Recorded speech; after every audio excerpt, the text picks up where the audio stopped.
Des stations comme celle-ci, on en a installé déjà 5 dans le massif des Vosges, qui sont donc partenaires de Météo des Vallées. Elles mesurent plein de paramètres météo, donc surtout la pluie, les températures, le vent, ça peut aussi mesurer l'ensoleillement. Et une sixième sera prochainement opérationnelle, financée par les 400 adhérents à l'association Météo des Vallées, dont Alexandre Martel est l'un des prévisionnistes.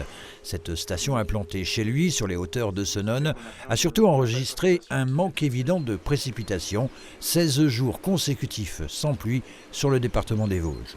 C'est assez exceptionnel, une durée pareille, surtout en hiver. Et en fait, on remarque que depuis le début du mois, on est pour l'instant sur un déficit de 80% de précipitations. Ça veut dire qu'il a plu pour l'instant 5 fois moins que la normale.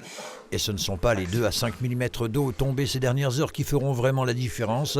On parle ici de sécheresse hivernale, même si la situation est, dans certains départements, comme le Gard, beaucoup plus marquée.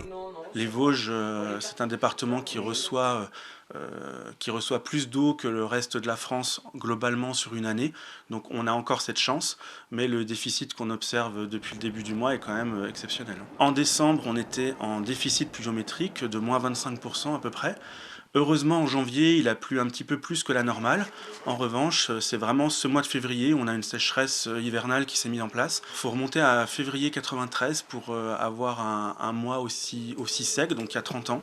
Et que dire des températures qui, depuis décembre, sont au-dessus des normales de saison. On a eu une petite vague de froid début décembre, mais ensuite la fin du mois a été très très douce avec un réveillon exceptionnellement doux, ce qui fait que globalement le mois de décembre a été plus chaud que la normale. Janvier, on a eu 3 degrés de plus que la normale, et pour l'instant en février, on est à 2 degrés de plus que la normale. Donc globalement, l'hiver est plus doux que la normale. Mais c'est une tendance qui s'observe malheureusement depuis plusieurs années, qui est amenée à se poursuivre en lien avec le réchauffement global de notre planète. Les nappes phréatiques rechargées quelque peu avec les précipitations du mois de janvier dernier sont aussi légèrement en dessous de leur niveau habituel, mais rien de catastrophique. Vendredi, une perturbation devrait apporter 5 mm environ de pluie avant l'arrivée d'un nouvel anticyclone.